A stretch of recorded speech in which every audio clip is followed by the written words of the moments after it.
Next question क्या कह रहा है? ओहो, इतनी सारी लैंग्वेज। अरे इजी ही है, volume strength of H2O2 aqueous solution का सवाल है। कौन सी कंडीशंस दोनों आइडियल और नॉन आइडियल टाइप के सॉल्यूशंस के लिए एप्लीकेबल है, वैलिड है? भाई ऑप्शन देके 0.4 मत मार देना, क्योंकि मोल फ्रैक्शन सॉल्यूट का नहीं पूछा है, मोल फ्रैक्शन सॉल्वेंट का पूछा है।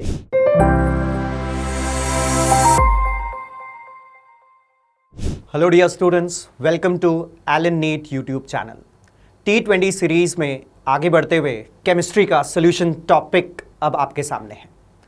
मैं चुन के लाया हूं 20 सवाल जो आपकी थियोरेटिकल और न्यूमेरिकल कैलकुलेशंस बेस्ड क्वेश्चंस में इस टॉपिक के लिए काफ़ी मददगार रहने वाले हैं, ताकि आप नीट में फोड़ सकें, चार चांद लगा सकें अपनी प्रिपरेशन में।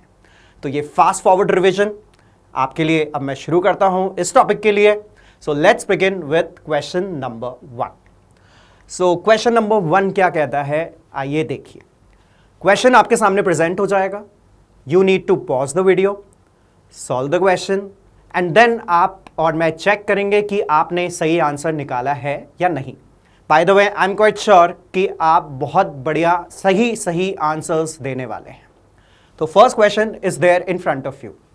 4.1 gram H3PO3 is dissolved to form 1 liter of an aqueous solution and normality of the solution is asked. Normality निकालना है तो दिमाग में आना चाहिए, molarity फाइंड आउट कर सकते हैं, N फैक्टर इस पर्टिकुलर H3PO3 का, फॉस्फोरस एसिड का हमें पता होना चाहिए और सोल्यूशन फिर हमारे पास आ जाएगा। आई होप आपने ट्राई कर लिया है ये question. So let's look into the solution. N factor of H3PO3, I hope इसमें किसी ने गड़बड़ नहीं करी होगी। N factor is 2। इसका स्ट्रक्चर आप रियलाइज करेंगे तो उसमें 2 OH बॉन्ड होते हैं। नाउ मोलैरिटी का formula WB/MB, that is mass of solute and molar mass of solute divide by volume of solution which is there in litres. 1 litre aqueous solution है तो volume 1 litre हो जाएगा। 4.1 grams of H3PO3 है तो WB की value 4.1 मैंने put कर दी। Molar mass of solute अपन को खुद से सोचना होगा। H3PO3, 3 हाइड्रोजन, उनकी तरफ से 3 का कॉन्ट्रीब्यूशन, एक फॉस्फोरस की तरफ से 31 का कॉन्ट्रीब्यूशन, 3 ऑक्सीजन की तरफ से 48 का कॉन्ट्रीब्यूशन, कुल मिला के मोलर मास आ जाएगा 82। अब 82 हमने पुट किया और we resulted in the 0.05 molarity. याद रखें, नॉर्मेलिटी पूछा हुआ है। So now normality is molarity into valency factor, that is N factor. Molarity 0.05, N factor is 2. So 0.1 normality is the final answer. So correct answer is answer number 2. Moving on to the second question. Second question अब आपके सामने आ चुका है। Pause the video, try the question. Okay. So what does this question say? 1 litre 10 power -2 molar का H2SO4 solution दिया हुआ है और इसको डाइल्यूट करवा दिया गया है, जिससे इसकी फाइनल मोलैरिटी जो आ रही है वो 10 पावर -4 मोलर आ रही है। सो बेस्ड ऑन दिस इन्होंने पूछा है कि भाई डाइल्यूशन हुआ है ना, मोलैरिटी 9 पावर -2 से 10 पावर -4 गई है ना, रिड्यूस हुई है ना, तो इस डाइल्यूशन करने के प्रोसेस में कितना वाटर ऐड किया गया है, how much amount of water, volume of water is added into the solution. Okay, so let's have a look at the solution. Let V litre of water is added into the solution. तो ऐसा करने से already 1 litre था और V litre और add कर दिया तो फाइनल वॉल्यूम हो गई कितनी, V + 1 लीटर्स। फाइनल मोलैरिटी तो सवाल में दी ही गई है, 10 power -4 molars, and initial volume obviously was 1 liter, initial molarity was 10 power -2 molar. A concept of dilution, I know M initial into V initial will be equal to M final into V final. तो ये equation हमारे सामने है, इसमें हमने data put किया। M initial 10 power -2 molar, volume initial 1 liters, final molarity 10 power -4, final volume V + 1. जब हम आप इसे अब सॉल्व कर लेंगे तो volume comes out as 99 litres, right? So correct answer is answer number 3। Remember, final volume solution का नहीं पूछा हुआ है, क्योंकि फाइनल वॉल्यूम तो 100 लीटर्स है। तो कुछ स्टूडेंट्स की मिस्टेक हो जाती है, वो 99 लीटर्स आंसर करने की जगह 100 लीटर आंसर करके आ जाते हैं। याद रखें, 99 लीटर वाटर ऐड हुआ है ताकि फाइनल वॉल्यूम 100 लीटर हो सके। तो make sure you are not committing that error. Now next question आपके सामने। ओके, 2 मोलालिटी का सॉल्यूशन है और 1 मोल सॉल्यूट उसमें प्रेजेंट है। तो इस सिचुएशन में सॉल्वेंट का मास कितना रहा होगा ये आपसे पूछा जा रहा है। 2 molality solution having 1 mole of solute. काफी सिंपल क्वेश्चन है, ये तो सबसे सही होना चाहिए। सो let's have a look at the solution. Molality का फॉर्मूला हमने देखा, याद रखें सॉल्वेंट की जो मास होती है वो केजी के टर्म्स में आती है। इसमें अगर इस तरीके से आप फॉर्मूला प्रेजेंट कर रहे हैं तो सॉल्यूट के मोल्स 1 पुट कर दिए, मोलालिटी इज 2, W सॉल्वेंट हमने आइडेंटिफाई किया, हाफ ऑफ केजी आ रहा है, that is 500 grams of solvent. Easy था ना भाई, ये तो सबने सही किया होगा। Correct answer is 3, third option. Okay, moving on to the next question. Next question क्या कह रहा है? ओहो, इतनी सारी लैंग्वेज, अरे इजी ही है, volume strength of H2O2 aqueous solution का सवाल है। अगर बेसिक डेफिनेशन ढंग से आती है तो this question is very very easy. क्या कह रहा है ये question? NH2O2 solution is labeled as 5V, तो वॉल्यूम स्ट्रेंथ 5 दे रखा है। So according to this which is the correct option out of these? तो 4 ऑप्शंस आपके सामने प्रेजेंट है। Let me help you recall the definition of volume strength. 5 volume का मतलब क्या होगा? 5 वॉल्यूम स्ट्रेंथ का मतलब क्या होगा? इट वुड मीन कि 1 लीटर एक्वस सोल्यूशन पर एसटीपी कंडीशन पर 5 लीटर O2 प्राप्त होगा। यस, 1 लीटर एक्वस सोल्यूशन से एसटीपी कंडीशंस पर 5 लीटर्स ऑफ O2 हमें प्राप्त होता है। तो इस डेफिनेशन को ध्यान रखते हुए की पॉइंट्स क्या हैं? STP condition, 1 litre aqueous solution से आपको एसटीपी कंडीशन पर 5 लीटर्स O2 मिलता है। तो लेट्स चेक द ऑप्शंस। पहला option, 5 liter O2 is produced by 1 liter of H2O2 at 10 degrees Celsius 1 atm. This is not STP condition. I hope you remember what STP condition is. तो पहला option तो भाई reject हो गया, STP condition बयान नहीं कर रहा है। Second, 1 liter O2 is produced by 5 liters of H2O2 at STP. STP condition तो है, बट 1 लीटर H2O2 से 5 लीटर O2 मिलना चाहिए था, उल्टा दिया गया है, इसलिए सही नहीं है। Third option, 10 liters O2 is produced by 5 liters of H2O2 at STP. हाँ जी, क्या ये सही है? भाई 1 लीटर H2O2 से 5 लीटर O2 मिलना चाहिए, तो 10 लीटर O2 के लिए तो हमें 2 liters of H2O2 aqueous solution required है, ना कि 5. So this is also not right. Fourth option, 10 liters of O2 is produced by 2 liters of H2O2 solution. Yes, बिल्कुल सही बात, अभी यही तो डिस्कस किया था हमने। So correct answer is 4th option. Moving on to the next question. Next question भाई, Raoult's law. Raoult's law पे आधारित है, mixture of 2 components forming ideal solution. क्या कहता है ये question? The total vapor pressure of the ideal liquid mixture A and B is given by the equation P equals 180 XA plus 90 in mmHg terms. Ratio of the vapor pressures of the pure liquids A and B would be P naught A upon P naught B आपसे पूछा हुआ है। Pause the question, pause the video I mean to say, and let's try. Okay, so here's the solution with you. PT equal to 180 XA plus 90, obviously given in the problem.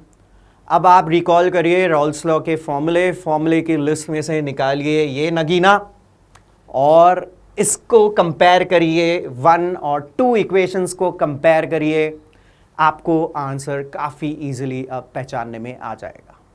So as you can clearly see that 90 is actually value of P not B. So P not B 90 and moreover 180 is equal to P not A minus P not B. P not B की value already पता है, वहां से P not A पता पड़ जाएगा, P not A पता, P not B पता, उनका रेशियो पता, फाइनल आंसर पता और 4 नंबर अपने जेब में, राइट? सो चेक करिए आपने सही किया है कि नहीं किया है। Correct answer is third option. हुआ क्या? P not B 90 mmHg, P not A minus P not B equal to 180 से P नॉट A मिल गया हमें, P नॉट A हमने एज अ रिजल्ट निकाल दिया 270. Now 270 upon 90, 270 upon 90 gives the answer 3:1. Moving ahead. Next question, 6th question.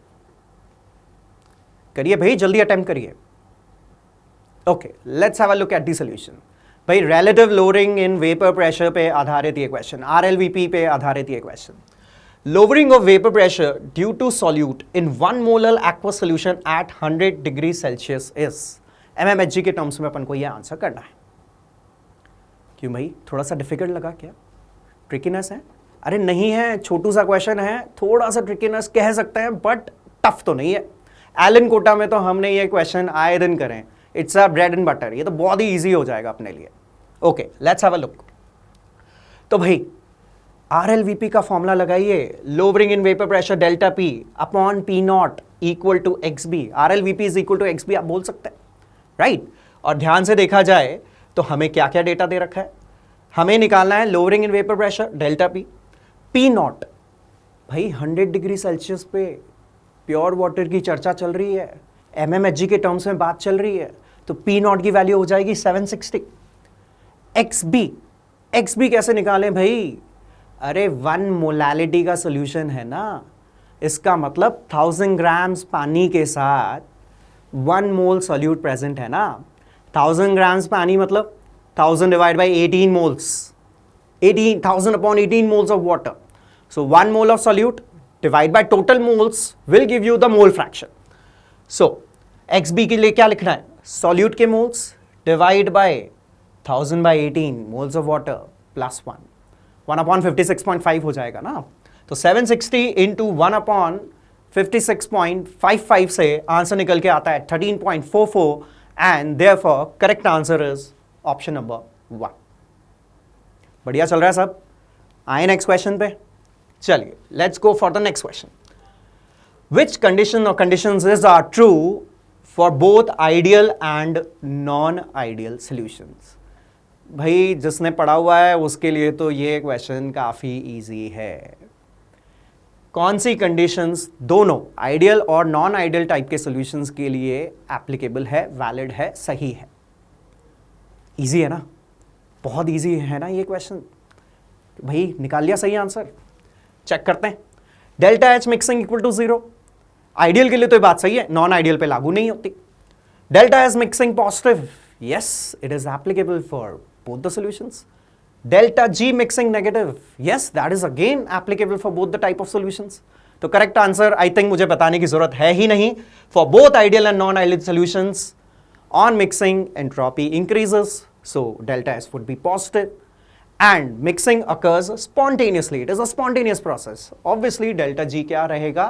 Negative. So correct answer is option number 4. Moving ahead, next question.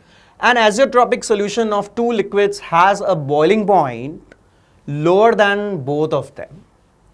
So इस पे आधारित ये ऑप्शंस हैं कि भाई वो सोल्यूशन आइडियल रहेगा या नेगेटिव डिविएशन दिखाएगा आइडियलिटी से या पॉजिटिव डिविएशन दिखाएगा आइडियलिटी से।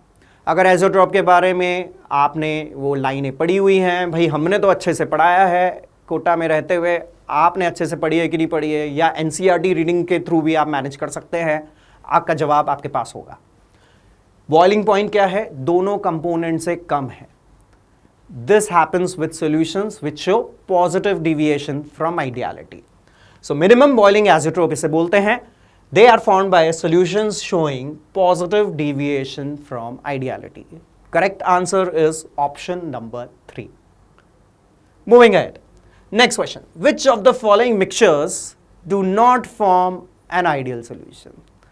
भाई याद आ रहा होगा आपने बहुत सारे एग्जाम्पल्स आइडियल सॉल्यूशंस के, नेगेटिव डिविएशन वालों के, पॉजिटिव डिविएशन वालों के हमारे एलन कोटा क्लासरूम में देखे होंगे और वहाँ पर याद भी करने का साहस दिखाया होगा, बिल्कुल दिखाया होगा, या एटलीस्ट हमने इतना तो आपको तैयार कर रखा है कि ऑप्शंस के माध्यम से कौन आइडियल होगा, कौन आइडियल नॉन आइडियल होगा, कौन पॉजिटिव डिविएशन दिखाएगा, कौन नेगेटिव डिविएशन दिखाएगा, इसकी जानकारी आपको मिल जाती है। तो आइए चेक करते हैं आप सही आंसर पे अराइव कर पा रहे हैं कि नहीं। Let's have a look. भाई ethyl bromide, ethyl iodide, homologue type के structures, similar structures, they are obviously tending to show ideality. तो ethyl bromide, ethyl iodide, it will be an ideal solution. ये क्या है भाई साहब? Chlorobenzene, bromobenzene, right? Again homologues, again similar structures, again ideal solutions. Third option देख लेते हैं, benzene, और ये क्या है, टॉलिन, बेंजीन टॉलिन, ये तो याद भी होगा, ये आइडियल सॉल्यूशंस का एग्जांपल है। तो भाई फर्स्ट आंसर नहीं है, सेकंड आंसर नहीं है, थर्ड आंसर नहीं है, तो ऑब्वियसली आंसर तो फोर्थ ही होने वाला है।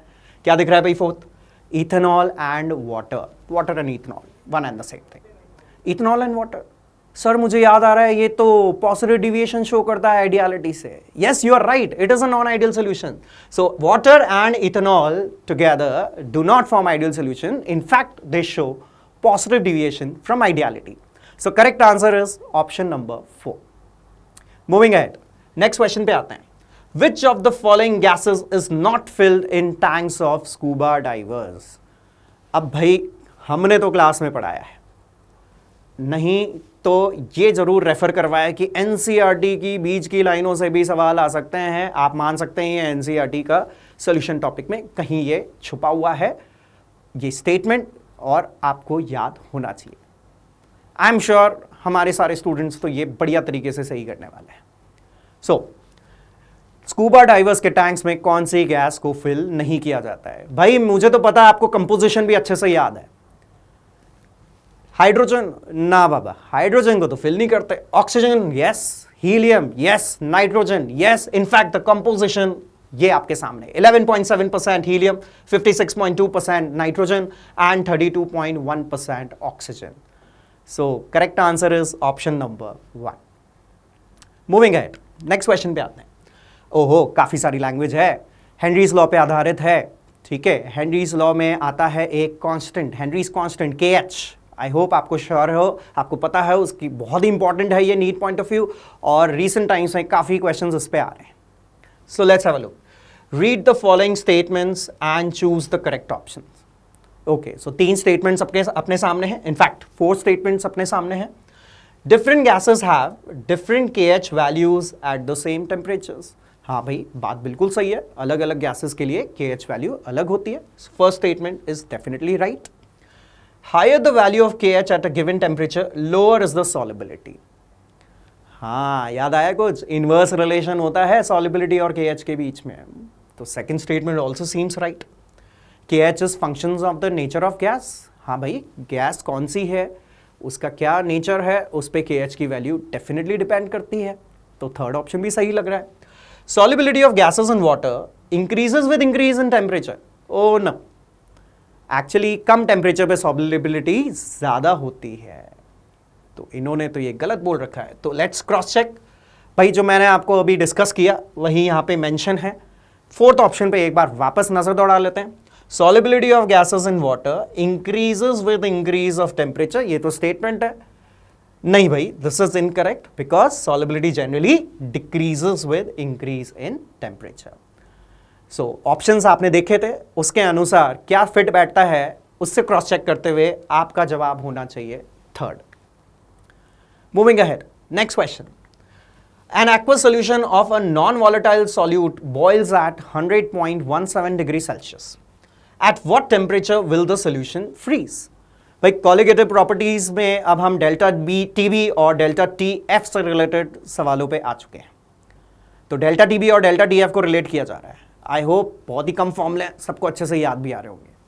तो ध्यान से देखें, एक्वस सोल्यूशन दिया हुआ है और उसका जो बॉइलिंग पॉइंट है जिसे हम TB कहते हैं, that is 100.17 degree Celsius. T0 भी बताने की जरूरत है क्या? T0 भी 100 डिग्री सेल्सियस होगा ना? I hope everything is fine with that. Okay, and at what temperature will the solution freeze?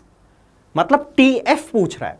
अच्छा, T0F तो 0 डिग्री सेल्सियस होने ही वाला है, राइट? ओके, और अपनी सहायता के लिए KB एंड KF वैल्यूज भी दे दी गई हैं। Pause the video, try the question. Okay, let's have a look. देख भाई इतने से में हो जाएगा, इतने से में, यस। कई बार क्वेश्चन को कितना इजीली लेस कॉम्प्लिकेटेड वे में सॉल्व करना होता है, ये भी एक कला होती है जो प्रैक्टिस से ही आती है। हमने तो आपको खूब सिखाया है यहाँ पर एलन कोटा में। आई होप आप भी इसको बढ़िया तरीके से अपने आप मैनेज कर पा रहे होंगे।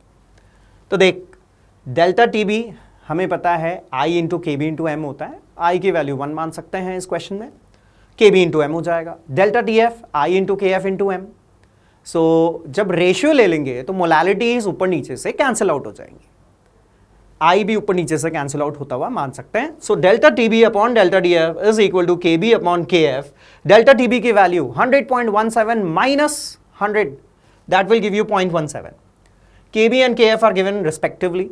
डेल्टा टीएफ में छुपा हुआ है टीएफ, तो पहले डेल्टा डीएफ फाइंड आउट कर लिया. डेल्टा डीएफ आ जाएगा 0.62 degree Celsius, which is actually T not F minus T F. T not F की वैल्यू 0 है, तो 0.62 is equal to 0 minus TF, which means TF will come out as minus 0.62 degrees Celsius. Correct answer, option number 4. Moving ahead, next question पे आते हैं. Van 't Hoff factor of aqueous solutions of X, Y and Z are given respectively. Right? Which of the following statements are correct based on this? हाँ भाई, अच्छा question है. लग सकता है थोड़ा सा ट्रिकीनेस कुछ बच्चों को, बट होना चाहिए भाई, क्योंकि at the end of the day NEET में बढ़िया रैंक लाने वाला बच्चा तो ये श्योरली सही करेगा ही करेगा. ट्राई कीजिए. Okay, let's check.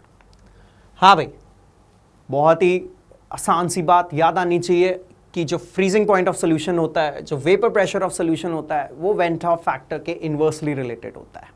Whereas जो बॉइलिंग पॉइंट होते हैं एंड ऑस्मोटिक प्रेशर होता है वो आई के वेन 't Hoff फैक्टर के प्रोपोर्शनल होता है.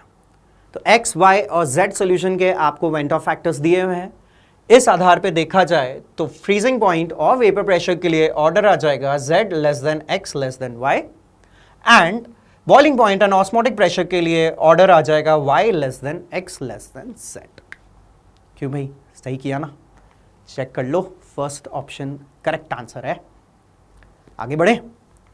Next question. 0.1 molar aqueous solution of an electrolyte AB3 is 90% ionized. The boiling point of solution at 1 atm pressure conditions is.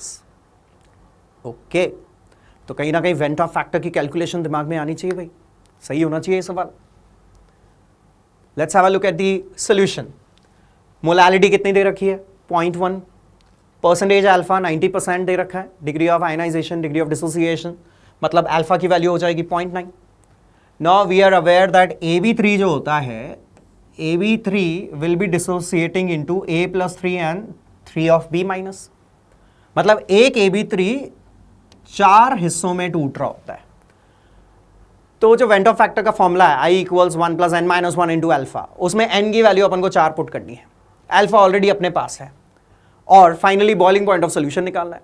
तो delta TB is equal to I times KB into molality. Delta TB क्या लिखेंगे? TB minus T not B. Options kelvin के terms में, इसलिए मैंने T not B की value 373 लिख दी 100 degree Celsius के आधार पे. एक्वस सोल्यूशन है भाई, सॉल्वेंट वाटर है. केबी की वैल्यू 0.52. आई के लिए मैं जैसे बोल रहा था आपको 1 + n - 1 इंटू अल्फा हो जाएगा, right. And molality is given as 0.1. N की वैल्यू 4 रखी है, आई होप कोई प्रॉब्लम नहीं है. अल्फा की वैल्यू 0.9. और जब आप इसको सॉल्व कर लेंगे, देखो इन टाइप के सवाल में थोड़ी बहुत कैलकुलेशन तो आ ही सकती है, ये ज्यादा टीडियस नहीं है भाई, तो है ना, इसको टफ कैलकुलेशन नहीं मानना है. So TB will come out as 373.1924 kelvin, and answer is option number 4. Moving ahead, आगे बढ़ते हैं. The concentration of solutions A, B, C and D are respectively 0.1 molar of glucose, 0.05 molar of KCl, 0.05 molar of MgCl2 and 0.1 molar of AlCl3. अब इन चारों solution में से isotonic कौन है? Which pair is isotonic among them? I hope you understand isotonic. याद कर पा रहे हैं ना? सेम ऑस्मोटिक प्रेशर रखने वाले. ठीक है, तो ये 4 ऑप्शंस हैं. सॉल्व करिए भाई जल्दी फटाफट. Let's have a look at the solution. So we need to calculate the observed molarity, क्योंकि ऑब्जर्व मोलारिटी के आधार पे डिसाइड हो जाएगा कि कौन आइसोटोनिक है कौन नहीं है.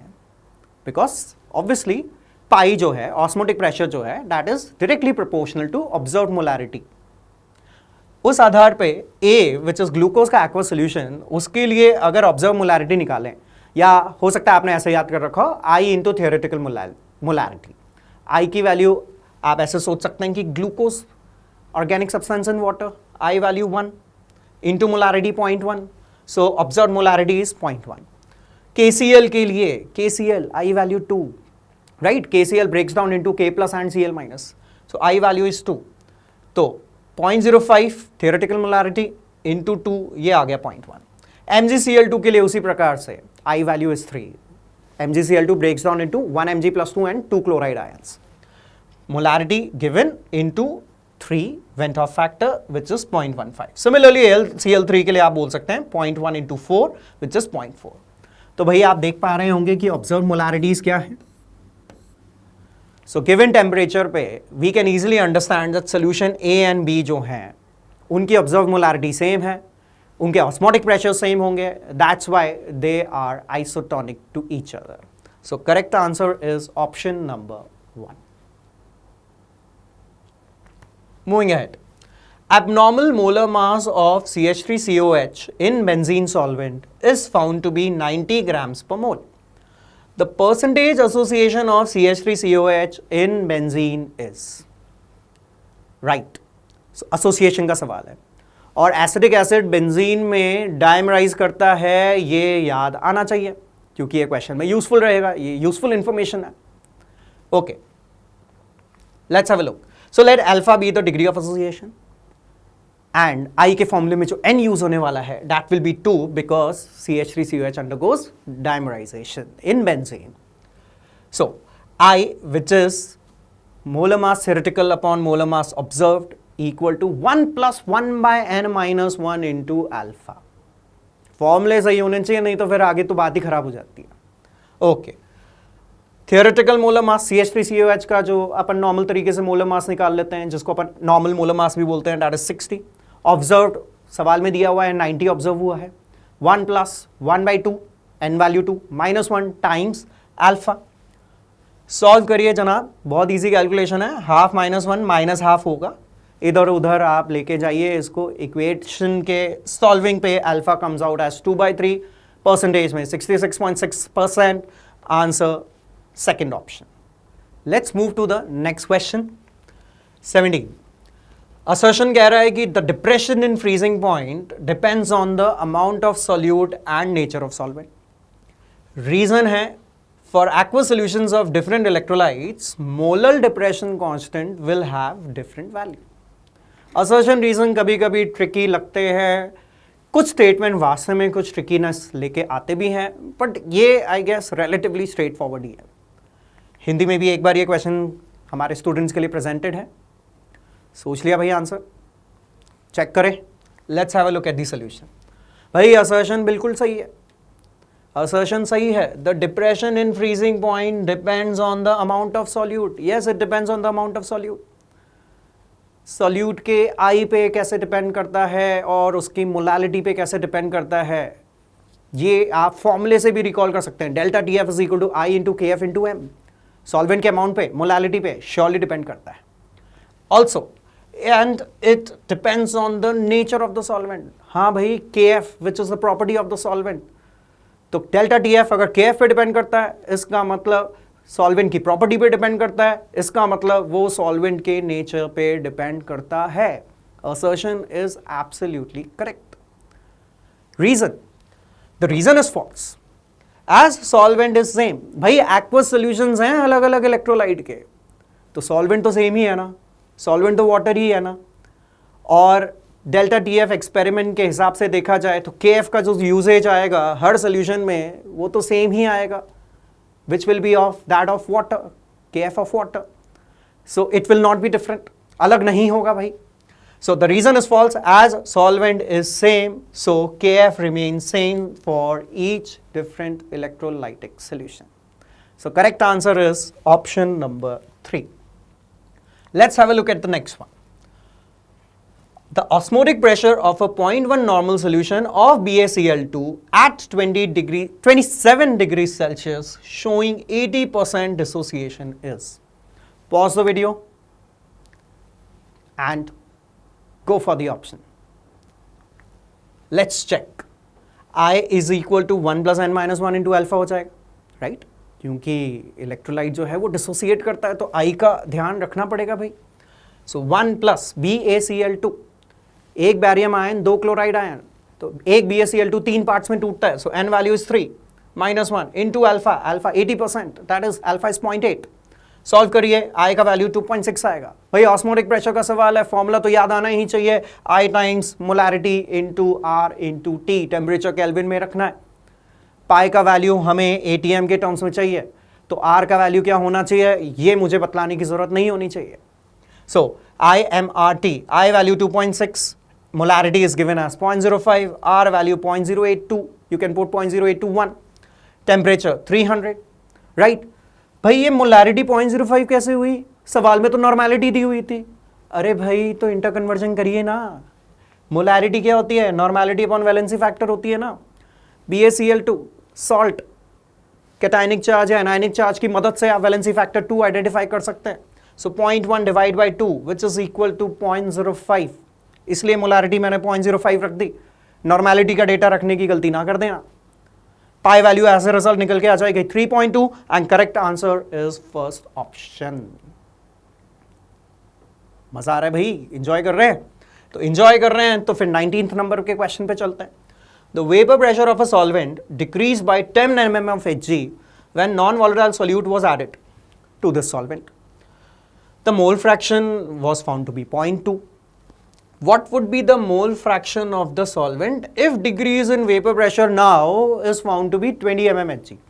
तो पहले भाई 10 mm Hg जब जो लोअरिंग थी वेपर प्रेशर की, तब सॉल्यूट का मोल फ्रैक्शन 0.2 था, और अब जब वेपर प्रेशर में लोअरिंग 20 mm Hg की पाई जा रही है तो मोल फ्रैक्शन क्या होगा?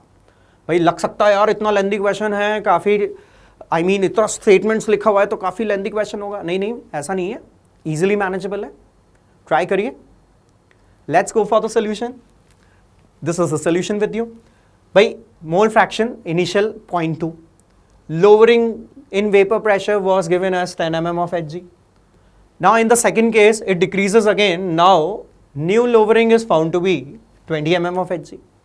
तो पहले रॉल्स लॉ की मदद लेते हुए इस डेटा का यूज करते हैं।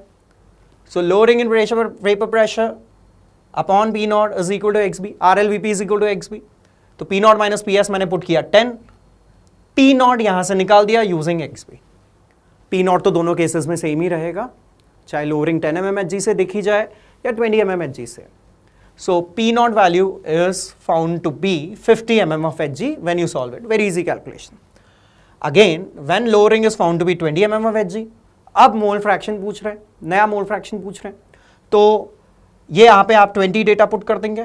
P नॉट आपने निकाल ही दिया है 50, that will be equal to the mole fraction in the second case. So on solving you get mole fraction XB is equal to 0.4। भाई ऑप्शन देके 0.4 मत मार देना, क्योंकि मोल फ्रैक्शन सॉल्यूट का नहीं पूछा है, मोल फ्रैक्शन सॉल्वेंट का पूछा है। यही तो छोटे छोटे एरर्स होते हैं जो हम कर देते हैं और +4 की जगह -1 वाला गिफ्ट लेके आ जाते हैं। तो mole fraction of solvent would be 1 minus mole fraction of the solute which will be 1 minus 0.4 which is equal to 0.6। Correct answer is option number 2। Okay then, तो T20 सीरीज के आखिरी क्वेश्चन पेश खिदमत है। If liquid components R and S form an ideal solution at 27 degrees Celsius, then for point P in the graph, vapor pressure of this solution would be, and we need to answer in mm of Hg। क्या data mm of Hg के terms में ही बात हो रही है? देखा graph लग रहा होगा भाई, आइडियल सॉल्यूशंस में ये ग्राफ आपने देखा हुआ है। यहाँ पे आप देख पा रहे हैं कि R and S दो लिक्विड्स हैं जो आइडियल सॉल्यूशन बना रहे हैं, और ये पॉइंट P वहाँ पे प्रेजेंटेड है एंड पॉइंट P इज 0.1, 0।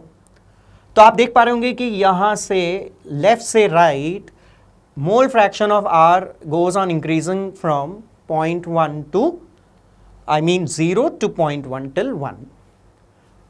0 का मतलब क्या है? XR 0 का मतलब क्या है? That only S is present, and if only S was present then जो सोल्यूशन जो कि होगा नहीं obviously because only S is there, तो जो वेपर प्रेशर निकल के आएगा that is P not S जो निकल के आएगा वो 20 हो जाएगा।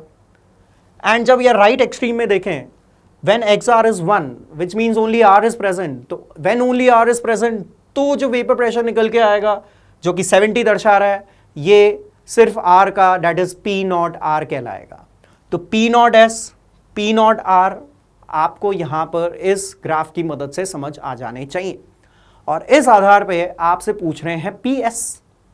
तो PS मतलब PT आप बोल सकते हो, PS I mean to say vapour pressure of the solution at this point. तो क्या निकल के आएगा? So at point this XR obviously 0.1 होगा, sum of mole fractions is 1, तो XS जो होगा वो 0.9 आ जाएगा। P0R P0S हमने ऑलरेडी सोच ही लिया है। अब ये डेटा आप वेपर प्रेशर ऑफ सोल्यूशन में पुट करिए। कौन सा formula?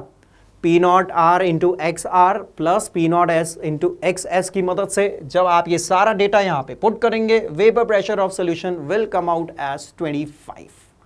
So correct answer is option number 4। By the way, अगर आप P0R और P0S आइडेंटिफाई कर लेते तो सॉल्व करने की आगे जरूरत ही नहीं थी, ऑप्शन से ही आंसर आ जाता। कैसे? एक बार ऑप्शंस निहारिए भाई। एलन गोल्डा में हमने सीख रखा है कि जो सोल्यूशन का वेपर प्रेशर आता है इन केसेस में वो अपने प्योर वैल्यूज के बीच में ही आता है। तो जो फाइनल आंसर आना चाहिए ना वो 20 से 70 के बीच में ही आना चाहिए।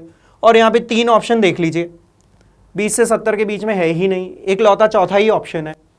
तो इसलिए हमारा जो आंसर आया है वो ऑप्शन नंबर 4 है। तो P0R P0S जानने के बाद आपको फिर आगे सॉल्व करने की जरूरत ही नहीं थी, आप ऑप्शंस के माध्यम से ही काम कर लेते। तो ये छोटी छोटी चीजें ही हैं जो आपको टॉपर बना सकते हैं। So that's it from my side. I hope you have enjoyed these 20 questions, you have had a good revision with these 20 questions, और सीरीज में टॉपिक्स ऐसे ही आगे चलते रहेंगे। जाते जाते मैं आपके लिए एक गिफ्ट लाया हूं। एलन ऑल इंडिया लेवल पे एक टेस्ट कंडक्ट करवा रहा है नीट पैटर्न पे आधारित, और बिलीव मी उसमें बहुत सारे स्टूडेंट्स पार्टिसिपेट कर रहे हैं। आप भी इस वीडियो के दिए गए डिस्क्रिप्शन में उस लिंक के द्वारा रजिस्टर करें और पार्टिसिपेट करें। पता है बेस्ट पार्ट क्या है? बेस्ट पार्ट इज कि आपको पैन इंडिया लेवल पे आपको AIR भी एलन प्रोवाइड कराएगा, ऑल इंडिया रैंक भी आपको मिलेगी, जिससे आपको काफ़ी एक्यूरेट वे में आइडिया लग पाएगा कि आप ऑल इंडिया लेवल पे कहाँ स्टैंड करते हैं। I think it's a very big opportunity to grasp. करिए ये काम, जल्दी से तुरंत रजिस्टर करिए और 20 अप्रैल को टेस्ट दीजिए और अपनी नीट प्रिपरेशन को और आगे बढ़ाइए। So all the best wishes for your upcoming exams from my side, from Allen side, and आप बेहतरीन करने वाले हैं, इस बात का हमें बिल्कुल पूरा विश्वास है। Thank you, take care.